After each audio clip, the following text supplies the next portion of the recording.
Good evening, folks. It's Diamond with the Oppenheimer Ranch Project, bringing you a grand solar minimum update, Monday, December 10th, 10 p.m. Mountain Time 2018. You're looking at the GFS total snowfall. The northwestern territories of the United States appear to be getting buried, including British Columbia. Moderate snows lingering in the south. Small band pushing towards the coast that has been buried the most. Before we get on the update, little eye candy. The incredible eruption of Manam. Sunday morning, Sunday afternoon, 36 hours ago. Massive atmospheric eruption, miles above the caldera. Huge amounts of ash, soot, and carbon dioxide, to say the least. Volcanoes, they be exploding, cosmic ray flux increasing. As predicted, volcanic activity is getting slick. So are the roads. It's boom time, kids. Fasten your seatbelts. Thousands still without power after deadly snowstorm blankets the south. Check out the footage. Absolutely insane. Looks devastating. Chapel Hill, North Carolina, paralyzing storm in the south, dumped up to 2 feet of snow and claimed the lives of 2 people. More than 327,000 homes and businesses lost power in 6 states. Most of the outages in North Carolina, still over 100,000 without power. Highways turned into ice rinks as treacherous conditions sent cars sliding across Raleigh. The powerful storm also whipped across Virginia and South Carolina. Not so fina. The early blast of winter nearly shattered records across the region. Richmond, Virginia received more than 11 inches of snow, the most in 100 years. South Carolina saw its average annual snowfall in just 1 day. And in North Carolina, Durham saw 14 inches of snow, while parts of Raleigh and Chapel Hill collected up to 8 inches, matching or almost breaking another 100-year record. The weather caused more than 500 accidents with over 1,000 calls to 911 since midnight. 500 plus Monday flights are canceled. 200,000 customers still in the dark after brutal southeast storm this morning. There was a warning from the Oppenheimer Ranch Project 7 days before this event occurred. The brunt of the storm may have passed, but North Carolina residents still face perilous conditions after the record-setting snow walloped the state. With a mix of snow and ice and rain still coming down in some areas, conditions remain treacherous in many parts of the state, said Governor Roy Cooper on Monday. The storm, which pummeled the southeast over the weekend, killed at least 1 person in North Carolina, grounded thousands of flights in the region, including more than 500 flights today. About 144,000 North Carolinian houses were still without power Monday morning. And they were mourning, unless they had a Jenny. Let's check out poweroutage.us for the latest updates. 100,000 still in North Carolina, South Carolina, Virginia, Tennessee without power. 100,000 without power. Wower. You can check it out yourself. All links below. Black ice is a big threat for central North Carolina overnight following record-breaking snowfall. The calendar may still say fall, but it looked a lot like winter across of much of North Carolina on Sunday and Monday. Back in 1896, December 2nd, 6.5 inches of snow fell. What the hell? But on December 9th, 2018, there was 7 inches of the global warming goodness. Al Gore was nowhere to be found. Now we've seen 3 early December winter storms that have dropped 6 or more inches of snow across central North Carolina. That's it. In the last 100 years. That's it. And this is the second largest, one of the earliest. Whew. An early season winter storm dropped snow from the mountains to central North Carolina Sunday. The storm set record snowfall totals for the date at numerous locations and stations, leading to frustrations and other insane snow creations. I saw some. Sunday storm, the second heaviest December snowfall on record. So heavy that he wore his tightest suit jacket. It was amazing. If you're out playing, if you're a kid who's going to go play outside today, this is going to be great. For those of you who have to commute and get places iffy, in particular into the morning on this first alert weather day, still a winter weather advisory, Chesterfield South. This is for some really light, really spotty, light mix. I think it's for the most part some light. How could he even lift his arms? This barely even fits across his shoulder blades. He needs a new tailor. Maybe some hair plugs. Richmond, Virginia, Sunday storm was one for the record books as 11.5 inches of snow fell in Richmond, making it the second heaviest single-day snowfall ever.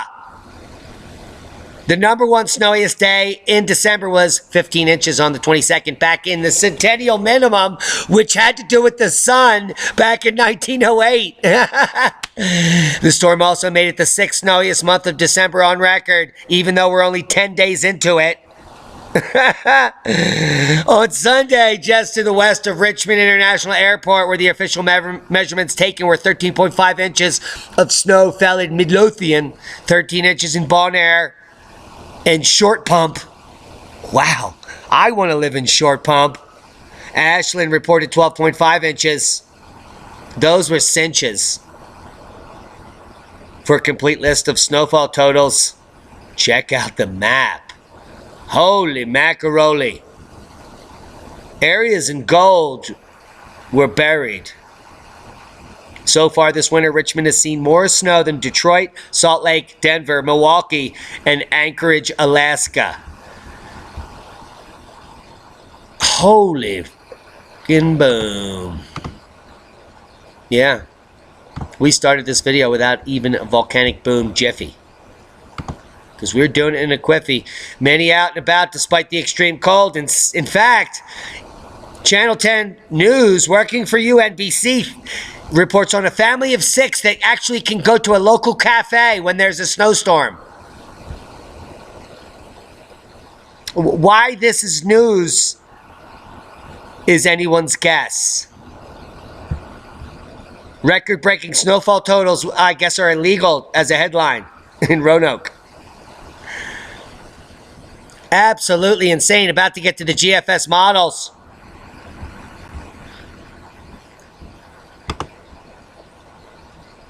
Can we reopen that? Weekly snow forecast favors the west. If you're looking for a forecast, you're in the right place. And we're about to give it to you.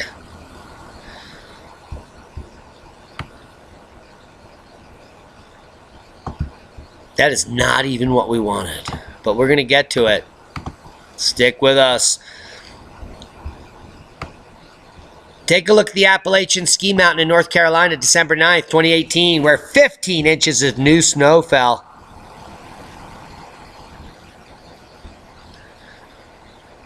Something else that doesn't happen very frequently is 10 days of consistent snow in Colorado. Yes, it's snowing a lot during the season in Colorado.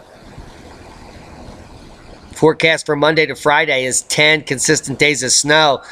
Now, if you look at British Columbia into Washington State here, this is 48 inches of snow or more predicted over the next 4 days. That's through your Friday. And then there's 2 to 4 feet more snow predicted over the weekend. You're going to be bending the sticks everywhere. Now, through Friday, no snow in the Sierras mostly. But the weekend is going to line up to be record-breaking one-day totals in many areas.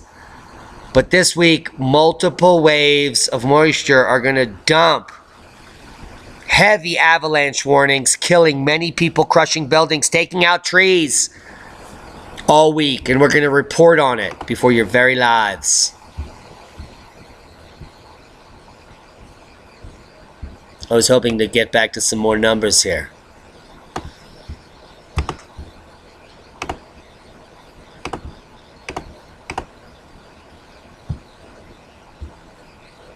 So there's the weekend forecast, Saturday through Sunday. Most snow lining up in the northwest Heavy snow dumping in the Sierras, which is going to lead to flooding easily in Central California and the burn scars.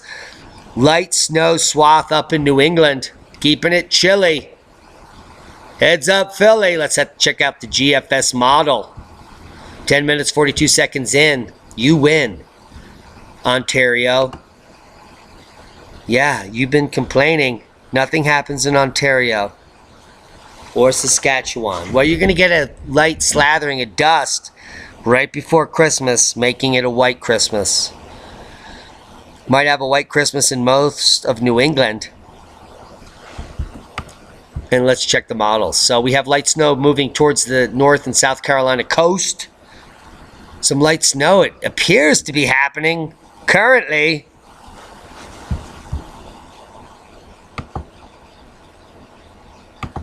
In Alabama, but it's not going to give me any more info. So heavy snow moving into British Columbia tonight and the Cascades. And by your Friday, this is going to continue. Look at how the snow continues day after day. So Monday, Tuesday, here's your Wednesday. Here's your Thursday. And then here's your Friday. So snow is going to continue to dump in the mountains, in the west, every single day through Saturday. Here's your Sunday, fun day. Monday, Tuesday, Wednesday. Look at Idaho. I don't know, but those are going to be some records broken there. That goes into the white, which is off the chart, above 4 feet. Olympic National Forest buried. Cascades buried in over 4 feet. 50 and 70 inches showing up in random places in British Columbia.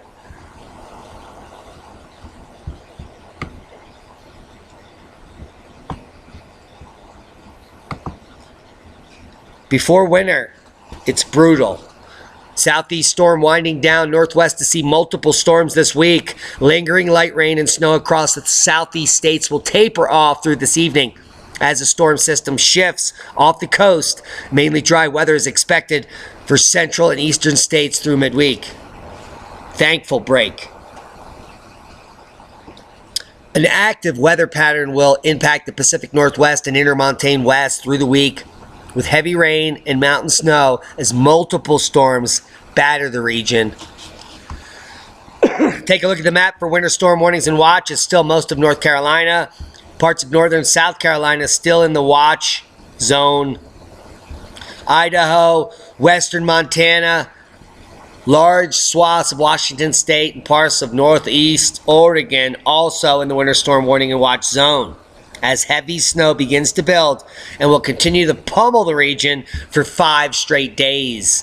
Every single day we'll be reporting on more insane activity as it develops. A minus 25°C polar cold wave will hit Quebec this week, well before Christmas.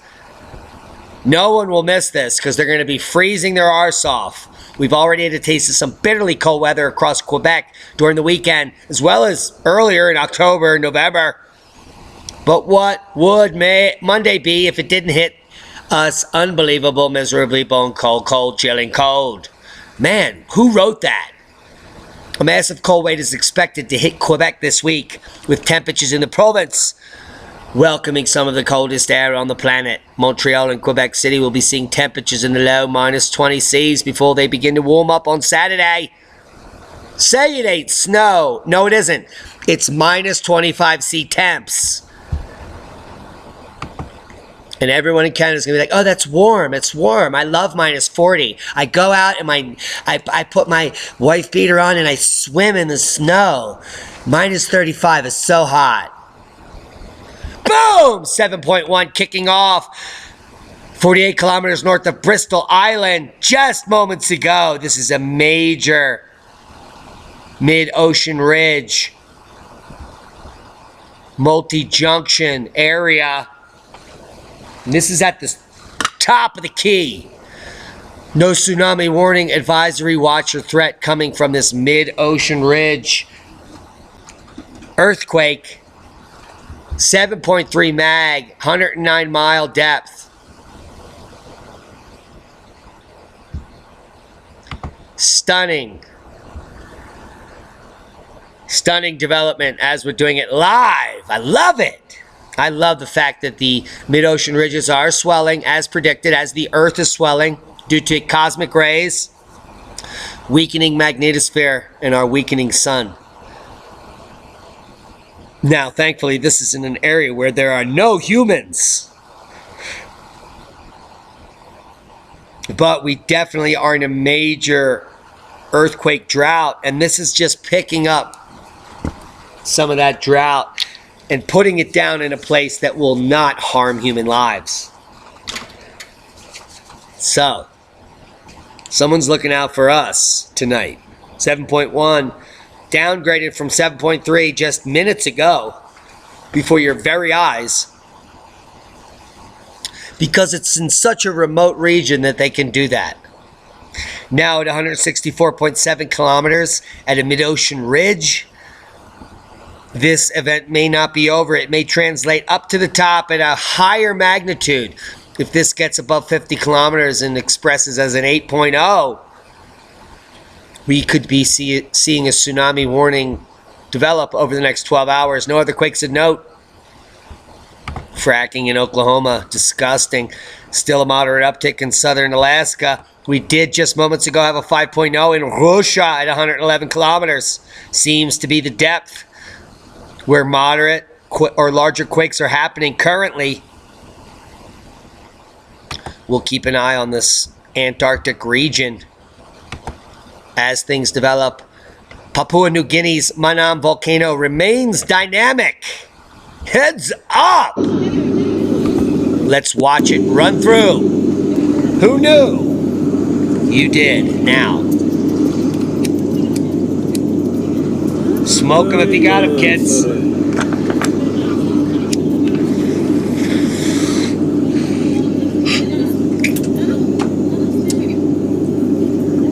Pink Afghan. Amazing footage of Manam volcano, which is capable of VEI4 erupting 36 hours ago.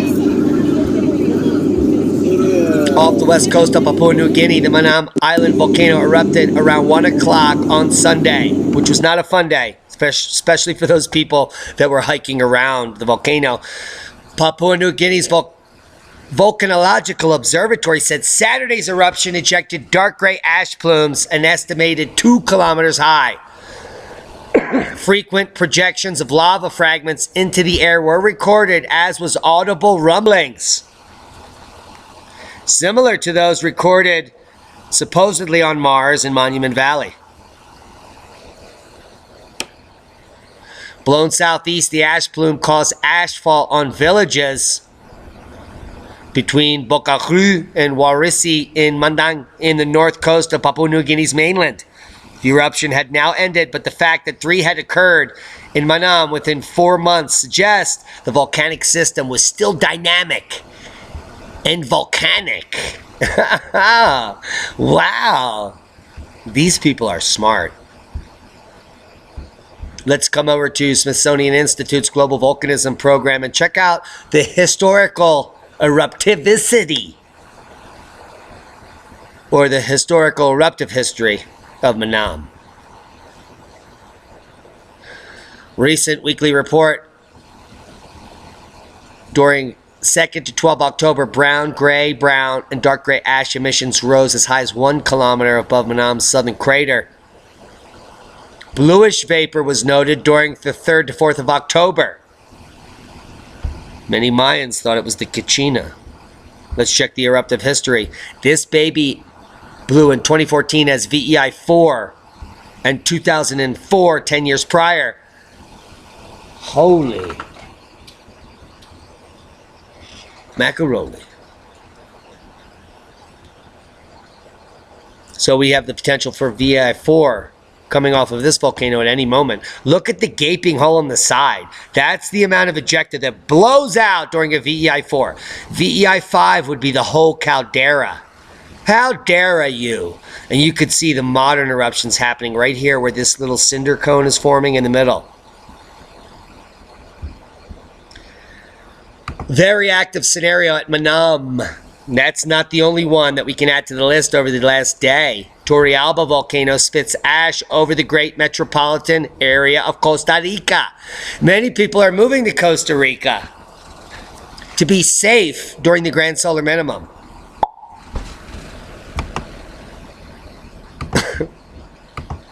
It's really safe, kids.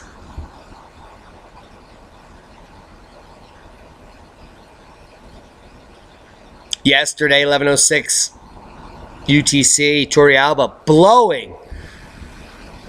Quite a nice ash plume. And you can see the caldera rim here is reminiscent of VEI 3. And then this kind of hole over on this side was VEI 4 out this way.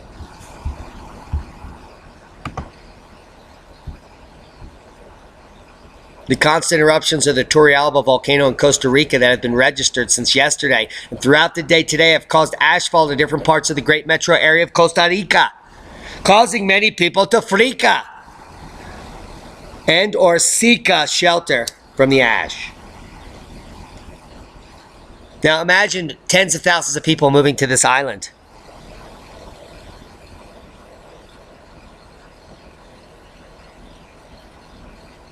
For preparedness purposes. And then a major VEI 5 goes off, covering the entire island in ash, toxifying all the groundwater. So you have toxic freshwater and saltwater. And everything's dead that you can eat. Sounds like a recipe for disaster. Does not compute. Let's check out the volcán Turrialba presentada de la erupción. La erupción se pudo observar en sectores como Capelladas de Cartago, así como la Central y la Pastora de Turrialba. El obsicor indicó que debido a la dirección del viento es posible que en el Valle Central se reportara caída de ceniza. El mes pasado, Turrialba tuvo 14 erupciones intermitentes. Volcanológico y sismológico de Costa Rica, el obsicorio, el fenómeno alcanzó los 600 metros sobre el cráter. La erupción se pudo observar en sectores como Capelladas de Cartago, así como la Central y la Pastora de Turrialba. El obsicorio indicó que debido a la dirección del viento es posible que en el Valle Central se reportara caída de ceniza. El mes pasado, el Turrialba tuvo 14 erupciones intermitentes. Volcanológico y sismológico de Costa Rica, el obsicorio, el fenómeno alcanzó los 600 metros sobre el cráter. Let's talk about the nonsense. Bear with us. You're about to get boomed with knowledge. Arctic sea ice is growing faster than before, but there's a catch, according to Trevor Nace. A recent study by NASA found that sea ice is growing faster in the winter months today than it has for decades, just like the Oppenheimer Ranch said so. Wow, you must watch the channel. This increased growth of sea ice has helped to slow down the overall reduction in Arctic sea ice and delayed an ice-free Arctic. Well, if we're back 30 years ago when there was never going to be an ice-free Arctic, how long is the delay, kids? So what we're seeing here is the mainstream media running with their tails between their legs, keeping up the same nonsense of global warming. And I don't know how many idiots on the planet are actually going to buy into this. This is not making sense. Next, NASA makes sure to clearly note, this does not mean that global warming isn't taking place, even though we're at 30-year record ice highs. It doesn't mean that our planet is not warming and the overall amount of sea ice isn't declining in the Arctic. What the fuck are they talking about? There is like a mix of oxymoronic lies with a pinch of facts and tons of untruths. Let's talk about the facts. Now, facts are observational data points that scientists use to prove a theory. In a recent study, the facts found that sea ice is growing faster during the winter months today than it did for 30 years. And the facts are that this increased sea growth means that the Arctic is growing faster than it has in 30 years. Now, 30 years ago is before global warming. That means that Arctic sea ice is growing faster than it ever has, even before global warming. So if that doesn't negate the theory of global warming, I don't know what would. Because remember, global warming is a theory that we use facts to either prove or disprove. And the facts are that the global temperatures have been dropping dramatically, almost 1 degree C over the last 2 years. And that Arctic sea ice has grown rapidly over the last 2 years. Both of those data points disprove global warming, which is a theory. The facts disprove the theory. But NASA makes sure to clearly note that these facts do not mean that the theory isn't taking place. That our planet is not warming even though the facts say it's cooling, and that the overall amount of sea ice isn't declining even though it is increasing. Can you believe that? NASA says that even though the ice is increasing, that doesn't mean it's not decreasing. And that even though the temperature is decreasing, that doesn't mean we're not global warming. If NASA were a theory, we could just debunk it tonight. And we just did. We just debunked NASA. They're a theory. Now, more respectable climatologists have come out. But first, let's talk about more nonsense. Global warming is now causing more snow to fall on Antarctica than ever before. And has even slowed rising sea levels by a third. Global warming is slowing sea level rise because of increased snow in Antarctica. My head just exploded.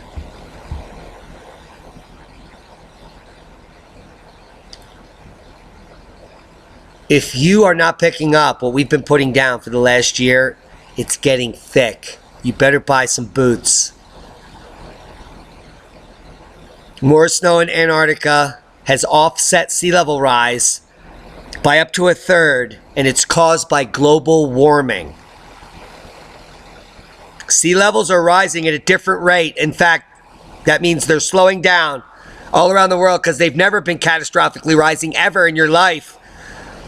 Because changes in snowfall impacting volumes of frozen water stored in glacial regions are caused by warming. Ow! Did you give everyone a roofie? Are you fucking kidding me?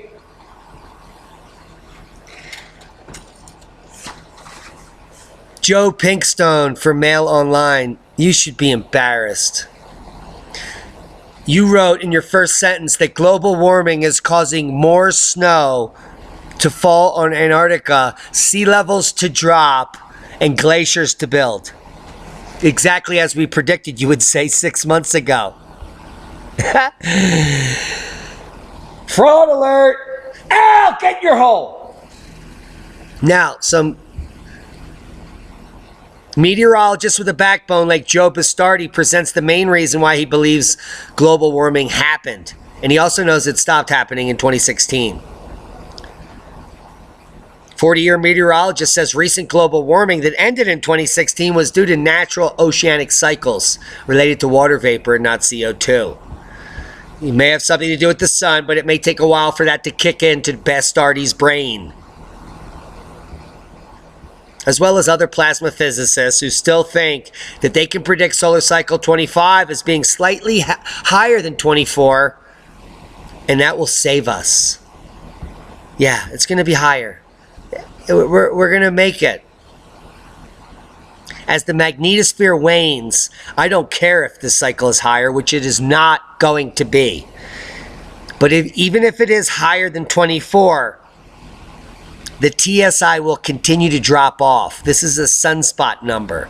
This has nothing to do with total solar irradiance, 10.7 centimeter flux, or any of the other diminishing magnetic fields on the sun. Those are independent of sunspot number. So these guys still don't get it. They're still trying to hold on to the dogma to keep their jobs and their funding. so that they can retire, but it's all collapsing. Start preparing now. Proper prior planning prevents piss poor performance if you're listening to the information we're putting down. NASA spacecraft spots signals of water on an asteroid, Bennu. This is more disingenuous information. There is no water on this asteroid. What they found is geological evidence that these rocks are terrestrial, that this asteroid came from a planet that had water, which is what we've been saying the whole time. So they just confirmed our theory, but they didn't say it in the article. In fact, the headline says there's water on the asteroid, which there is not. There's hydroxyls in the minerals, which shows that this came from a terrestrial planet that had water, which was either Earth or Mars, probably.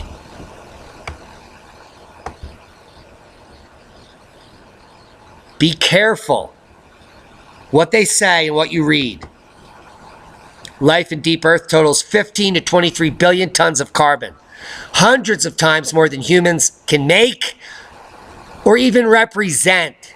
And this is the microbiome of our Earth. This is why global warming is a fraud and the CO2 narrative is nonsense. Read the facts, links below. I'm sick of it. Volcanoes are blowing up, predictions are coming true, and I can't feed you more of the facts than you already got. Gobble it up. We love each and every one of you. Subscribe to the channel if you haven't. Share this with like-minded people. Show this to your kids. Homeschool. Public school is for the fool. Those in the know that for $20 a week, you can be stockpiling dry goods like rice and beans. I recommend nutritional yeast. It will keep you alive for years. It stores in small areas. Dried lentils, dried rice. If you have no money, a few dollars a week will get you there. Don't be scared, be prepared. Learn how to grow your own food, start sprouting. Learn what seed saving is. You can be self-reliant, self-sufficient in 1 year if you have no fear. Check out the Oppenheimer Ranch Preparedness store for the best prices on the planet with free shipping for the holidays. Support the channel. Support your friends and family. Win-win. We love you. Be safe. And that's a boom.